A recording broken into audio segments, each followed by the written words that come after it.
Louis Riddick of the Mothership, college football, NFL analyst, and former front office exec with Washington and Philadelphia. You don't get a Super Bowl ring, though, this time around, right, with the Eagles? They don't give it to you? No, man, I'm I'm good. But I'll tell you what, they earned one last night. That's for sure.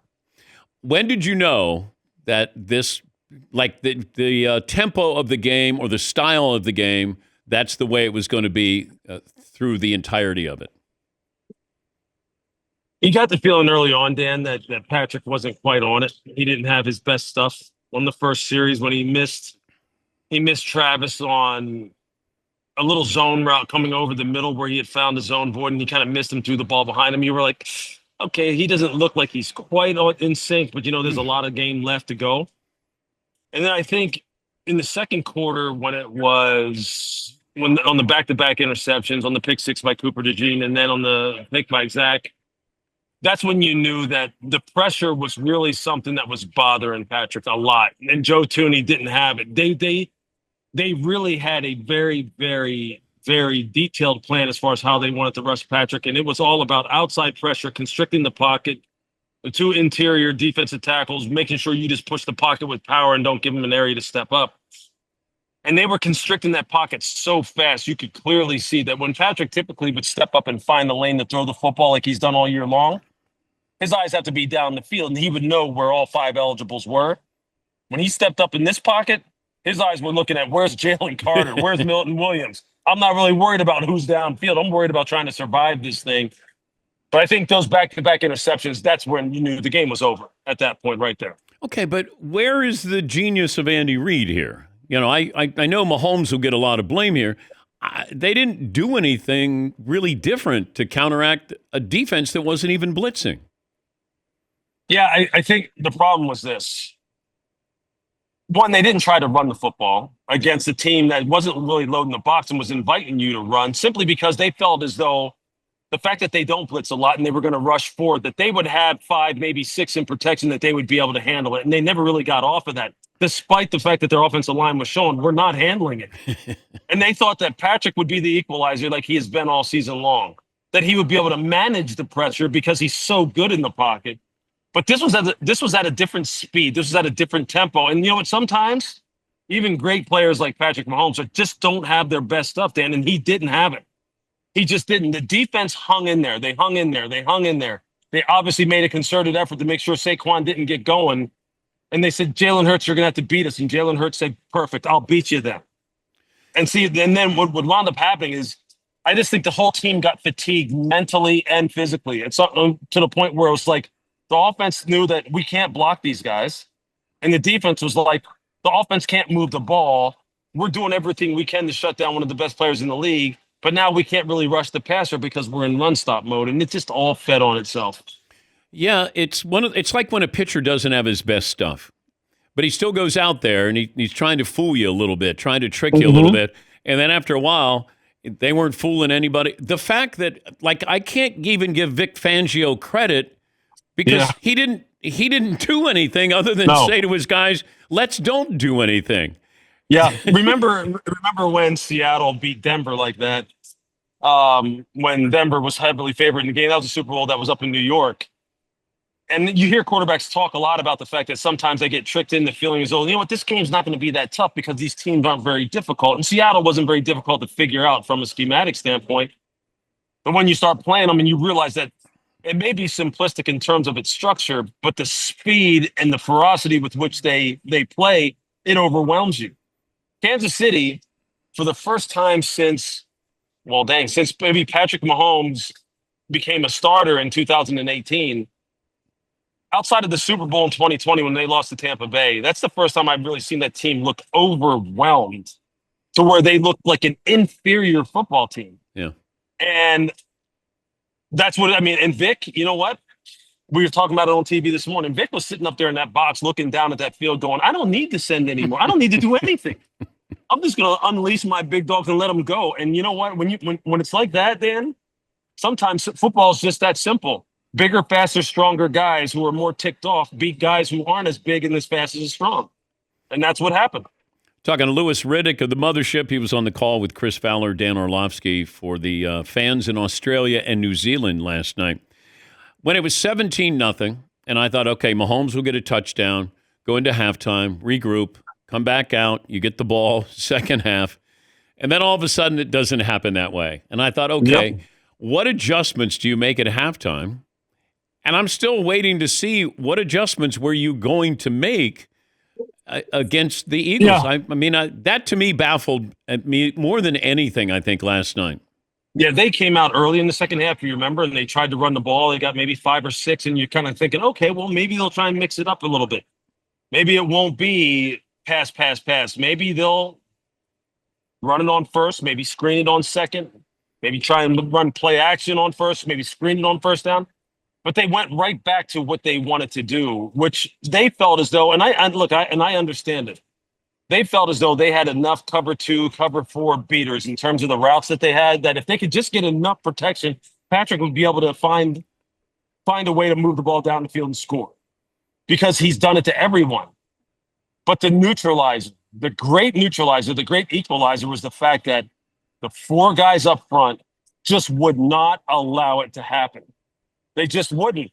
And, one of the things I always say in scouting that has always been said to me is when you make 2 moves to fix one problem, it's usually going to end bad when there's a team that can really exploit the fact that you made 2 moves to fix one. Moving Joe Tooney to left tackle and then inserting a backup at left guard, that's 2 moves to fix one.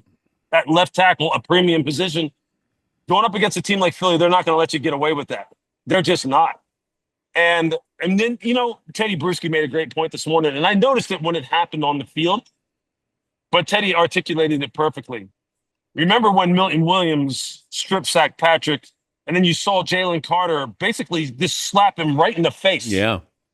And number one, I was concerned that Patrick may have hurt his elbow because of the way he got stripped. But it was a blatant hands to the face headshot from Jalen Carter. That to me said this team was ticked off. This team wanted to send a message. And the message they were going to send was, we're going to literally beat you up, because we're bigger, we're faster, and we're stronger. And that's something that Brett Veach is going to have to come to grips with. And I'm sure last night he was thinking, you know what? For as great as we've been, as many games as we've won, and as great as Patrick is, the fact of the matter is we had a blind spot maybe exposed last night, which is we have to have guys who Andy Reid doesn't have to be perfect. Patrick doesn't have to be perfect. Spags doesn't have to be perfect. We need more of that physical element that Philadelphia obviously has and can rely on. We likened it to Mahomes. He took a hit last night, literally, figuratively, with his legacy. But it's like when Tyson got knocked out by Buster. Yeah.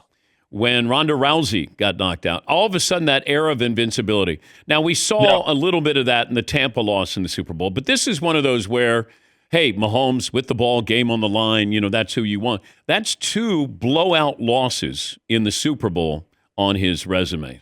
How big of a hit do you think that he took last night? Knowing Patrick, knowing the people who know Patrick like they do, I don't think it'll be something where, like when you're talking about like a Ronda Rousey type situation where, a fighter is on the decline, or clearly they just don't have it anymore. Patrick still has it. But the cool thing about this is that this is a team game. And clearly he can't get it done just all on his own. Twice now when he's gotten blown out in the Super Bowl and gotten beat up in the Super Bowl, it's been because the offensive line has just caved.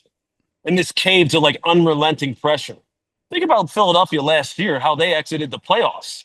And how you're looking at Jalen Hurts last year and you're sitting there going, this team's done. This team's they're not the powerhouse in the NFC. And in 1 year, with the way in which they were able to fortify the offensive line, get Saquon Barkley, and a defense, and change over to the defensive side of the ball with Vic Fangio. And next thing you know, Jalen Carter's becoming an absolute freak. And they get 2 rookies like Quinyon Mitchell and Cooper DeJean. And now they're looking like a team like people are going, oh, they're never going to lose again. They're never going to lose again. They'll be able to fix this, but Brett has to go to work. And it can't just be about Andy's genius and Patrick's, ability to always pull it out in the end, which we've all become kind of drunk with. We've all become like this intoxicated by, because the guy is a once in a generation player. But what he's showing you is that this is still the ultimate team game. And when you go up against a team that's evenly matched or even better than you physically, all the schemes and play calls and shovel passes and no-look passes in the world ain't going to work.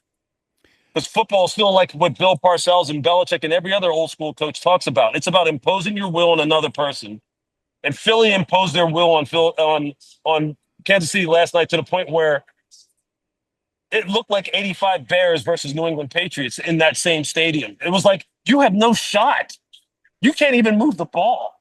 I mean, it was unbelievable. I was in awe. I mean, my jaw was hitting the floor, sitting there going, they can't do anything.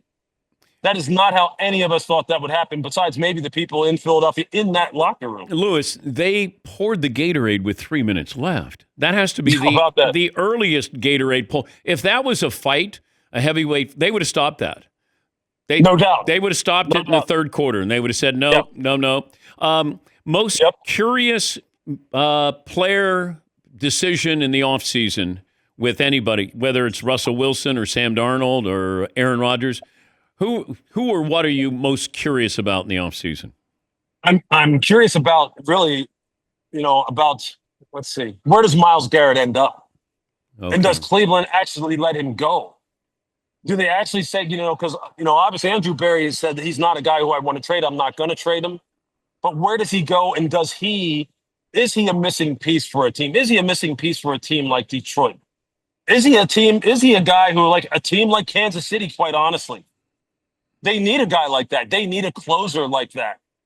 Where does he wind up going? Because outside of quarterback, premium pass rushers who are like on the verge of doing historic things rushing the passer don't hit the market. They usually don't get moved. And so Myles is going to be one of the biggest stories of the offseason. And the only reason why it's probably not bigger is because of the fact that he plays for Cleveland right now and nobody cares about Cleveland. Okay, but you worked in the front office of 2 NFL teams. Yeah. If you worked in the Browns front office, you're the GM, and Myles Garrett says he wants to be traded, knowing what you need for your team, but you don't want to be the guy who traded him away. What would you do with that situation? That situation has so many other tentacles because I just get the feeling that Andrew Berry's not doing anything in a vacuum. He's being told what to do. But I would strongly suggest to the people who ultimately make that decision, if it wasn't just all mine on my own, I would say, hey, look, we need to consider moving him. Okay. Because we need help. And as much as that sucks, because he's one of the greatest players in the history of this franchise, we have to move him. And quite honestly, I would then want to have another conversation, Dan, which is how we gotten to the point where a guy who we drafted and we developed here in-house, who is beloved in Cleveland, all of our fan base can't blame. They don't blame him. They would say they would want out too. How have we gotten to the point where our best players don't want to stay here anymore? Like that's an even bigger issue for them. That I don't know. Maybe Jimmy Haslam wants to have those conversations. Maybe he doesn't, but he needs to, because if he doesn't, good luck getting a new stadium. Good luck getting that fan base to rally behind you when you're alienating a guy who is a truly, one of the best pass rushers that this game has ever seen. Safe travels back. Thanks for joining us the entire season. Always appreciate your insights. Of course, man. You bet. Anytime. Thank you. That's Louis Riddick of the Mothership.